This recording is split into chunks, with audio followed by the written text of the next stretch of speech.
Iguodala to Curry, back to Iguodala, up for the layup. Oh, blocked by James. Curry, one-on-one. Irving puts it up. It's good. Kyrie Irving from downtown. The three, steps back, crossover, puts up a three. Rebound James. Second. It's over. It's over. Cleveland is a city of champions once again. The Cavaliers are NBA champions. Cleveland! This is for you! Cleveland Cavs fans, welcome back to another episode of The Block, The Shot, The Stop. I am Kevin Lynch. That is Tim Daniel. We are here to talk Cavs as we always are, and in particular, the Cavs' big second win of the year. They're now 2-0, beating the Detroit Pistons 113-101 tonight. Tim, let's just start general thoughts. What was the first thing that stuck out to you about the game tonight? First biggest thing was just how many turnovers they created. That was really impressive. I thought that obviously Cade Cunningham got his, and you saw if you look at the box score, it jumps out. But when Kenny Atkinson about halfway through the third quarter kind of made the adjustment to change how they were playing him defensively, you really saw so many things change. And the way that they jumped in the passing lanes, the way they forced it, Mobley had that one in the fourth quarter that was like crazy. Cade tried to bounce pass and he just took his long arm and tipped it with his fingertips. That was insane. So just the fact they were able to force so many turnovers, take advantage of that, really kind of being the difference of the game, because Detroit hung a lot longer than I think people who have been paying attention to them thought they would. Yeah. Which kudos to them. They're not going to be a fun team to play 3 more times. Right. But I thought that the way they were able to force turnovers, and obviously, I know you want to kind of talk about this a little bit, so I don't want to bury too much, but the balanced scoring amongst the team was really, really great. It was, and definitely want to touch on that. I guess where I'd start is the two things that stuck out to me versus game one against Raptors. One, Pistons are a lot better than the Raptors. Yes, they are. You would have thought those were two of the worst, two of the lesser teams in the NBA talent-wise.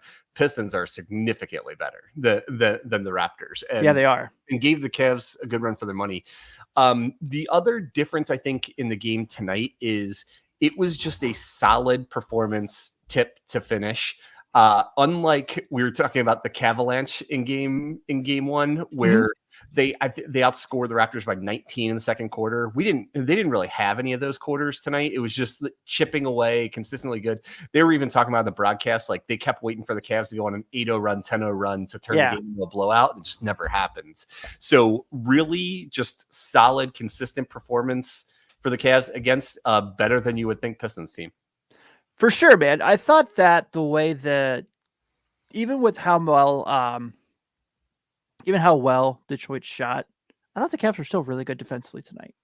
I thought they were in their spots. I thought they made things difficult. Detroit didn't have a ton of open shots. It wasn't like they were just leaving some guy by himself in the corner, and they were just able to knock shots down. Give them credit. They played really, really well. You can see how improved they are. Like you said, they're obviously way better than the Raptors. Obviously, I assume we're not going to go too far into it just yet, but I assume they're significantly better than the team that the Cavs play tomorrow night in the Wizards. But just having straight bucket getters, man, Cade is awesome. Jaden Ivey, you text me on the side, probably going to be in the conversation. If the Pistons were better, would be in the conversation for most improved player. Yeah. Tim Hardaway Jr., such a nice get for them as far as just kind of a shooter. And I know he didn't have his greatest game tonight. I'm a big Ron Holland fan. I really, really like Ron Holland. Yeah, I mean, which you thought him and Niang were going to go to blows there. I thought so. That happened. Yeah, definitely got a little chippy there. No, I like, and we'll move on to the Cavs in a second, but I agree with you. I like bringing in a Tim Hardaway Jr., even a Tobias Harris, who I know is very maligned in Philadelphia, but they're adults in the room, longtime veterans that, having those solid veteran guys in your team can do a lot for young guys. And Cade Cunningham was fantastic. So good. Like he was fantastic. And Jaden Ivey was fantastic. The only thing that held him back was him committing a couple stupid fouls in the third quarter to get, he ended up being on the bench for about the last 8 or 9 minutes of the third quarter, which is obviously beneficial for the Cavs. But those two guys, man, they're tough. They like I said, they made a lot of really tough drives, tough shots, and gave the Cavs perimeter defenders everything they can handle. Yeah, I thought Jalen Duren was good too. Yeah. He's good most nights, so that's not a shock value by any means. But for him kind of being their lone big going against the two bigs for the Cavs, I thought he held his own. And I thought he did pretty well. But we've kind of had this theme, kind of, if you want to go ahead and push to the Cavs portion here now. Yeah. We've been talking about this throughout, what are we, technically between preseason, regular season, it's a 6th game, and we've done now. Jared Allen, again, really, really nice night. Just really consistent, really hardworking. Can you believe, Kevin, there were Cavs fans in the offseason that wanted to trade this guy? Yeah.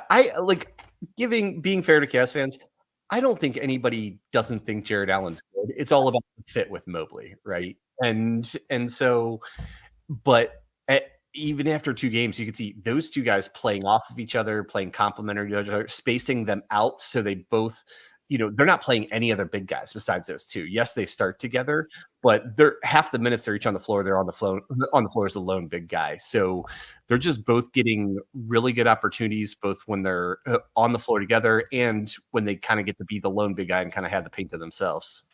Yeah, I agreed. I think that's what's really been nice. Sydney kind of commented, Evan had an okay game compared to Wednesday, which is a fair assessment. Mm-hmm. But I still thought he was really good tonight. I know he didn't shoot as well, he didn't score as much, but he did so many little things tonight. I mentioned the steal he had on Cade, and then the start of the third quarter, Detroit tries with the full court pass, and he full on looks like Ed Reed back there, just jumps up and snags it out of the air.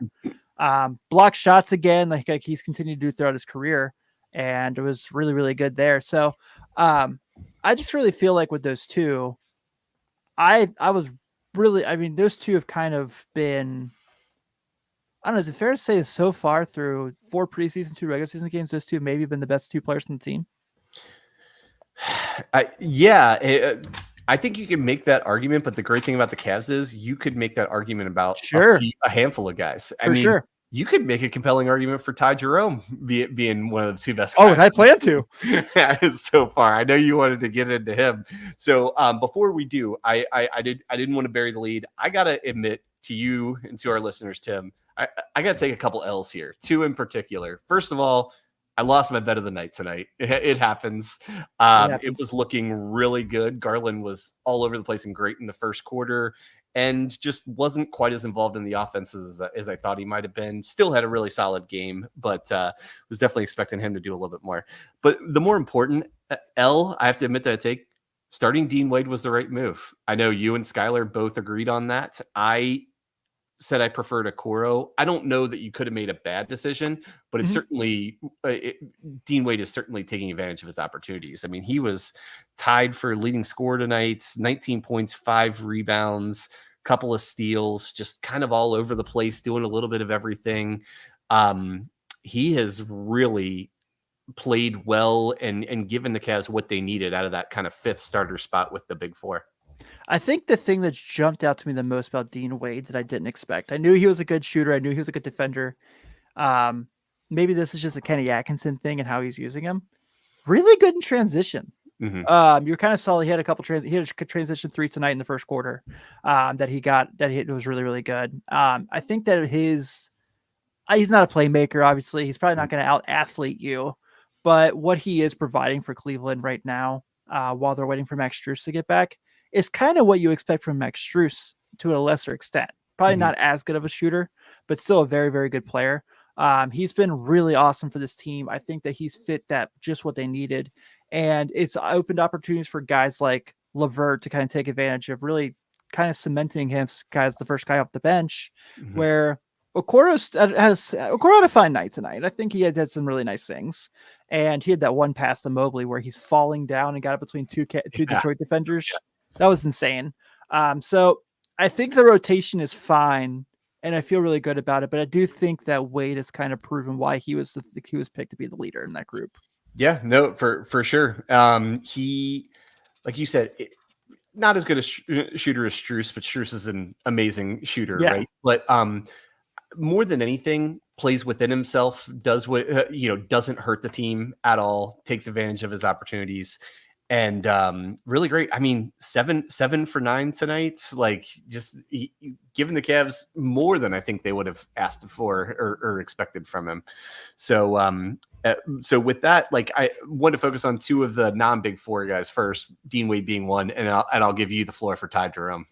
What a night, man. And Brad Daugherty kind of said it at one point when he had that little run by himself and he had in the second quarter where he goes, Ty Jerome's out there making up for all the time he missed last year. But I'm pulling the stats up now. So 13 points, 4 assists, 4 of 6 from the floor, 5 of 6 from the stripe. And that was in 15 minutes played. And 10 of that was in the first half. So, they kind of backed off a little bit and kind of went more with the big man, with the big group. But what he kind of has brought to the offense as far as being that backup point guard has been really nice. We had that lengthy conversation in the preview episode. Do you count on Donovan Mitchell for 10 minutes as the point guard? And he's making it to where you don't have to do that. And I think that's kind of the biggest thing that jumps out. So they had one play particularly tonight I really liked. I told you about it before we went on air. So Kenny Atkinson used to run this play. I don't really know what it was called, but on NBA 2K, it was called Quick Through STS, where you have someone brings the ball up to the top, of the key and a half court, and then they have someone come over to the elbow and catch the ball. And the guy who throws the pass to the guy on the elbow cuts to the rim real quick. Yeah. What it does, it brings up two situations. It either the defender follows that guy and gives you a little bit of extra space on the floor to where the guy who's receiving the first pass can make the option to shoot, find another, see if someone else is open, or B, the guy who threw the pass and is cutting to the rim has a quick, easy lane. And they were able to do that tonight at one point with Wade and Jerome. And all my 2K friends were like, oh my God, they ran Quick Through STS. And I was super pumped. And I think that's, it was kind of like main state with guys like D'Angelo Russell and Karis LeVert and Rondé Hollis Jefferson with the Brooklyn team. So seeing Kenny Atkinson keep those in his back pocket and bring them in situations like that was really nice. Yeah, no, cool. Those little subtle things. I think the exact same play they had LeVert run as well. At least once there in the second quarter. Yeah, just showing you different variations of the Kenny Atkins offense, right? We've talked a lot about the high low. They're kind of introducing that, a lot of the playmaking from the elbow with the big guys, as you said. Little bit more isolation tonight, I think, than we saw in the preseason, particularly with Mitchell in the third quarter. With Mitchell's one of the better, break you down guys in the league, so you got to give him those chances at times. But I did like what the offense is flowing and moving. You hate to get away from that. But yeah, overall, pretty. I guess the last thing I'll talk about as far as the roster goes is the balance. Like you said, like I text you halfway through the third quarter and 6 guys were between 9 and 12 points at that time. And they had 7 guys finish with between 9 and 19, 6 guys in double figures, all 5 starters, and then Jerome. And it's incredible when you can do that, because the Cavs have a few players, particularly Mitchell, but then Mobley, Garland Allen as well, that can carry you on a night. But when they don't have to, like when on the average night they don't have to and everybody contributes, then they have a better chance of playing Superman when you only have to ask them to do it every now and again, right? When you're getting these kind of contributions that we see in the first 2 games on a near nightly basis, there's going to be a couple games they're going to need Mitchell to score 30, and he can do it. We know that. But if Mitchell's scoring in the low 20s and you got 6 guys in double figures, I mean, I think overall that's a great thing for the Cavs. Yeah, and the fact that Mitchell's not even shooting well yet. I mean, again, we're 2 games in, so obviously it takes some guys some time to get rolling. But I thought tonight he was going to take off, and hats off to JB. JB game planned very well for him, getting the ball out of his hands and making sure that, the first quarter he had 5 assists. So it was kind of up to him to kind of facilitate the offense in that point. So I thought that, and that's probably a lot of JB just like, hey, I watched this guy practice every day for 2 years. I know what he's capable of. Right. And obviously he's a top 15 player in the league. So when Mitchell does click and get going, and the way they're running this offense, he has the sky's the limit kind of for him. Or do we pull out the Michael Jordan, the ceiling is the roof? comment there. And then with Garland, hasn't necessarily shot great yet either.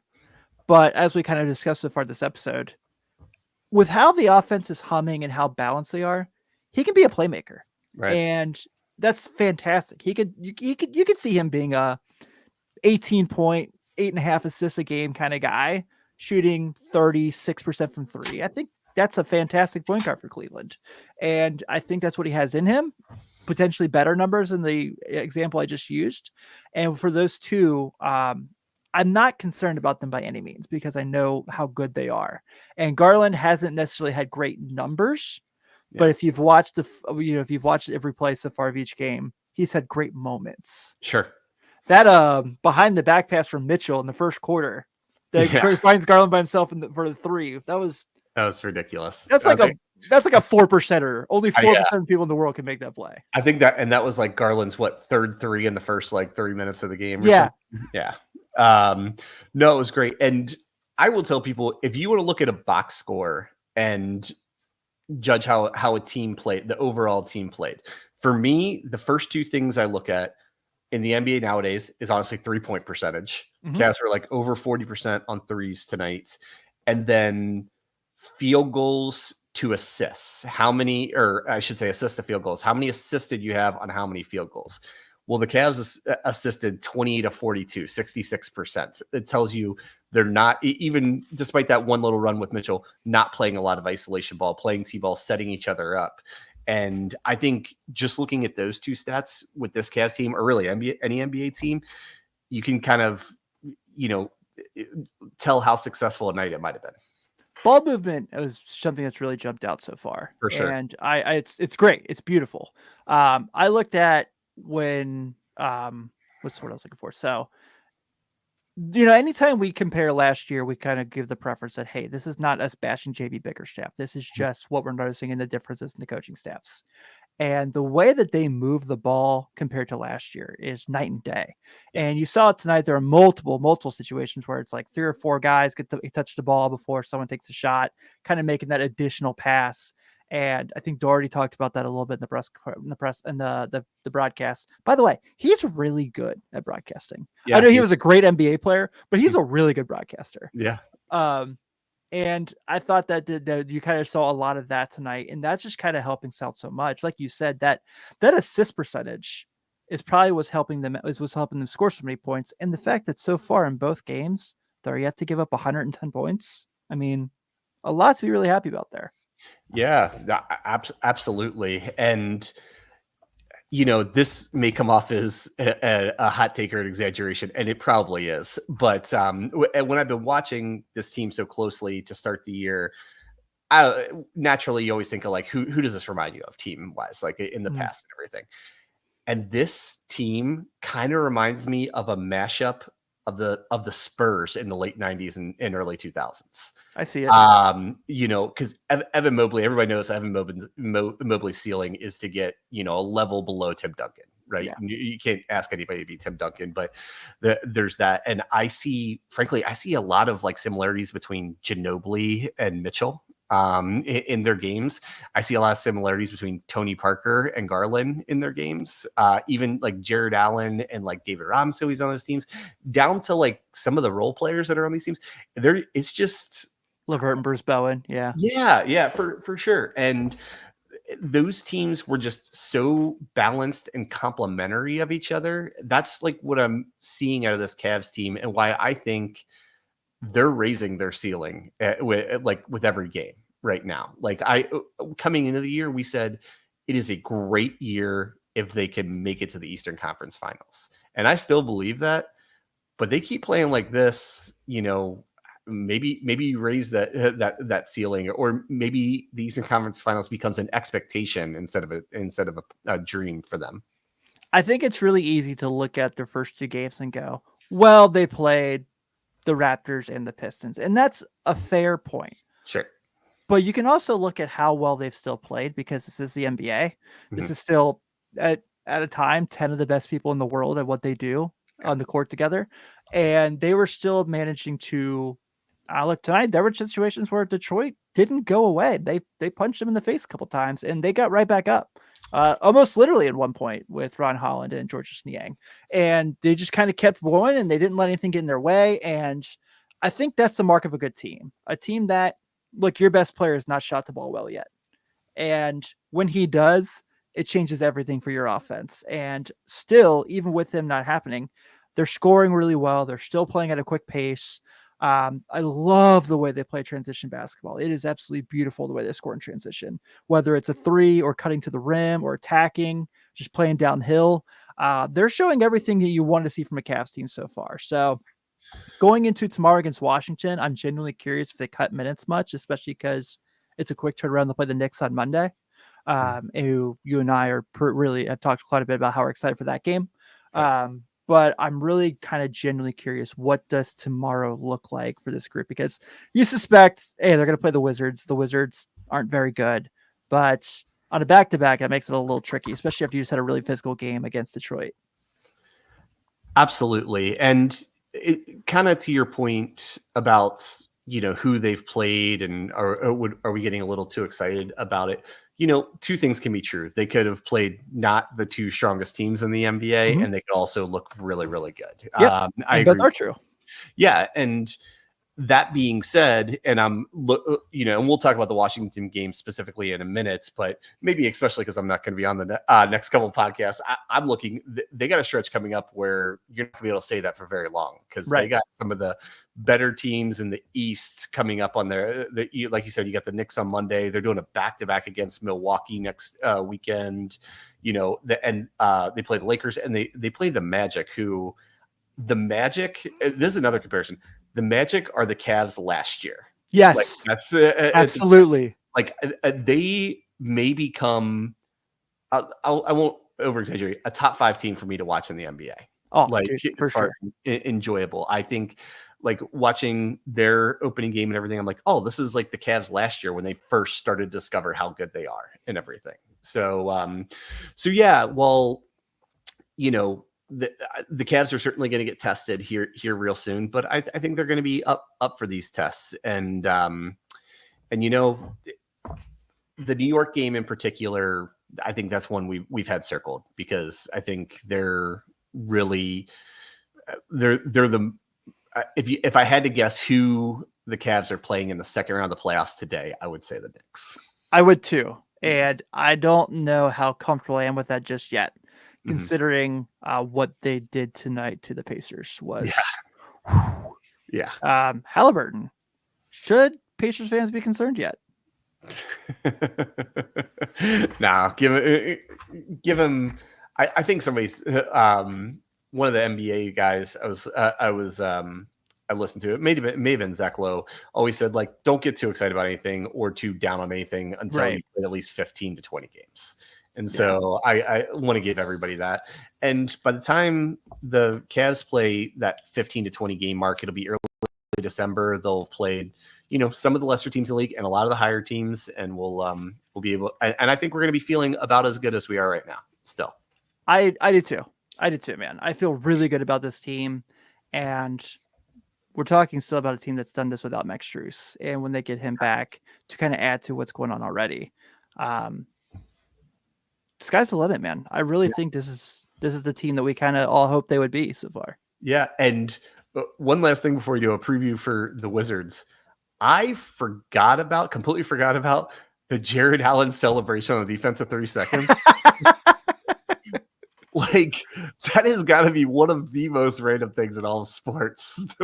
And because he comes across as a very quiet guy in general, you really don't see him yelling or too much. So for him to go so far, kind of out of what seems to be character for that is just, I thought it was hysterical. It was awesome. He's so fun to watch. Yeah. Which is really funny to say for back to the basket big men. You're not really normally in love with those guys, but he's a blast, man. He's so fun. He for sure is. Right, Tim, let's take a couple minutes here, talk about the Wizards game. We'll talk about the Wizards in particular. Also, the first back-to-back of the year and the first of they're going to have several back-to-backs these first few weeks. Yes, they are. What do you, I guess, want to see on the back half of a back-to-back tomorrow night? Well, I think the first thing that obviously jumps out is they're the significantly better team on paper, right? No offense to the Wizards basketball players, but it's not a great NBA roster. Right. You look at Cade Cunningham down there. I really don't think they're sitting there to like on the plane to DC right now, like really worried about Bilal Coulibaly, really worried about, Bub Carrington. I do love Bub Carrington. Malcolm Brogdon, though, is a really nice get for them. I do like him a lot. But I think that realistically, you're looking at this in all aspects of the game on paper, because this is the NBA. They're the better team. They're a better offense team, better defense team, have better players, have a better coaching staff, or a better franchise. They should go out there and win big. I think the spread currently is 11.5. But this is the NBA, right? So what is their focus level going to look like going into this game tomorrow? I don't think they're a team that's going to take a night off. I don't think they're going into this like, who cares for playing the Wizards? I think they believe how good they are. I think they want to prove how good they are. And I think Kenny Atkinson is out to prove that what happened in Brooklyn wasn't his fault, and he can show that he can really coach a team. And I think they're going to really go out there and do that. I think they're going to flex their muscle. I think they're going to be out physical. I think they're going to outshoot them. And you're looking at a situation where it's like Kyle Kuzma is going to be guarding Evan Mobley. Like, you feel pretty good about that matchup. So I love Kuzma. I do. And I do like them getting Jonas Valanciunas. I think he's a really good matchup for this team, but he's not going to be there very long. I think we all agree with that. Yeah. So I think this is a game where Cleveland goes in there and they keep doing what they're doing. They handle their business. And I think this is a game that Donovan Mitchell gets it going. I really think that they have no answer for him. Yeah, I agree with all of that. Not to say the Cavs won't have a bad night or maybe become unfocused at some point in the year. I just don't think it'll happen game 3, especially when they played so well the first couple of games. They and they have so many guys who are just like who are playing so hard. I mean, whether it's taking charges, getting on the ground, and like that stuff's contagious to where I don't think if anybody even was, slipping their focus or anything, they're going to be brought back in by all the other guys on the team. Like, if Mitchell or Garland's, a little bit unfocused and not playing hard or something, Ty Jerome's going to come in and play hard, or Sam Merrill's going to come in and play hard, So yeah, I think they take care of business. I think they go in like, when they win going away to where hopefully the starters don't even have to play much in the fourth quarter, and then get ready for the stretch and get ready for the Knicks on Monday in the stretch of playing, some of the better teams in the league. Yeah. I really wish you were going to be here Monday, because that's going to be such a fun game to talk about. I mean, Skylar and I will hold it down. Don't get me wrong, but yeah, I'll shoot you a couple of my thoughts. I should be able to, I'll be at a work dinner, probably peeking over someone's shoulder watching the game. Absolutely. As you should. By the way, the Bulls beat the Bucks tonight in Milwaukee. Yeah. Wow. Yeah. How about that? Yeah. I'm a little bit worried about that Bucks team. Maybe for another day, but yeah. Yeah, I've been pretty low on them. To be honest with you. But going back to the Wizards game, I just think they're going to take care of business. Like you said, the depth of the Cavaliers is going to help them out in these situations. These back-to-backs is where it's going to be really, really valuable to have all the guys they have. And Kenny Atkinson has celebrated it quite a bit about their depth. Not to the extent Steve Kerr has so far, but has kind of done a lot of just making sure that so many guys are playing. I mean, we talked about the balanced scoring, and then we also have to talk about the fact that how many minutes all those guys are playing as well. And it's pretty even as far as what you'd expect. So, does Tristan Thompson play tomorrow? I think he does. Give someone a little bit of rest. Yeah, you're kind of reading my mind there. That was the one thing I was going to add about a back-to-back. We've talked about like little things, especially little things on the edges this team could add throughout the year, whether it's development from within or bringing people in from the outside via trade or whatever. They're going to need a third big guy at some point because, Jarrett and Evan, they're not both going to play 82 games. They're not going to play, 35 minutes a night on back-to-backs. So they're going to need a third big guy, whether that's Tristan, who's obviously going to get the first chance at it, or somebody else. It is really nice to have both those guys and be able to stagger the minutes where they're the only two big guys you need on certain nights, but that's not going to last all season. And I agree with you. Tomorrow might be the first time we see a, third big guy get some minutes. I need to like pull up Spot Track real quick to see if there is like if they have any information on free agent NBA big man right now. I don't know if they will quite yet. I don't want to take up too much of the show since we're kind of getting towards the end, but just kind of was like, oh wow, you're right. See, free there's agent. always somebody that you wouldn't expect. I'm like trying to think the top of my off the top of my head. I didn't know Jackson Hayes is back on the Lakers again until the other night. Like he would have been somebody I might have guessed was floating around out there. Nothing like, I mean, I don't think that the Cavaliers are dying to have Colin Castleton. So, no. Oh yeah, the Lakers waived him, right? Like, yeah. Robin Lopez is on the market. Bring him back. Yeah. I mean, he's played for like everybody. So he has. Talk about immaculate grid answers. Yeah. No kidding. Hey, before we get out of here, can I just mention one quick thing? Not to take over the show from you. Shout out the crowd tonight. Yeah. Rocket Mortgage. They were incredible, man. I don't think JB should have gotten booed. I understand it's sports, but it seems like it was 50-50 from what the reporters inside the arena were saying. But have you ever been to a game there? It's been a while, but yes. It's an unbelievable atmosphere, man. Yeah. It's what made me become a Cavs fan. Yeah. It's just unbelievable there. I love it so much. And I can't remember the gentleman's name. I hope we have him on the show at some point, but their hype man in the arena. Yeah. He's terrific. I apologize. I forgot your name. I'll remember it before tomorrow. But dude, that was just like on the television broadcast, you could tell how much they were into the game, and it was really cool to see. Yeah, there was definitely an energy, and some of that's opening nights, taking the lid off the jar for the season. But you're right, game to game, most of the time it is probably one of the better atmospheres in the NBA, and obviously it's much easier to be a really good atmosphere when the team's really good. Absolutely. Yeah, absolutely. Tim, any final thoughts before we get out of here? No, man, I think everything's rolling so far. We're having a lot of fun. Thank you all so much for tuning in so far. I know this has been a very trying project for us to get off the ground. And I think it's going really, really well. And we're really, really appreciative of all the support so far. And we're having such a great time watching a really good basketball team on a nightly basis. So, yeah, and it's a labor of love. We love basketball. We're having fun. It is a lot of work anytime you get something new project off the ground. And to echo your sentiments, we do really appreciate people jumping in for these first few episodes, starting to look at numbers, starting to see a few more listeners each episode, and we really do appreciate it. So please keep listening, download, subscribe to the podcast. We're on Apple, Spotify, anywhere that you find your podcasts. You can always check us out on YouTube. And we are now on every social media platform. The Block, the Shot, the Stop podcast. Go find us there, and we'll love to interact with any and all Cavs fans. So with that, he's Tim Daniel. I'm Kevin Lynch. Thank you all for joining us, and go Cavs. Go Cavs.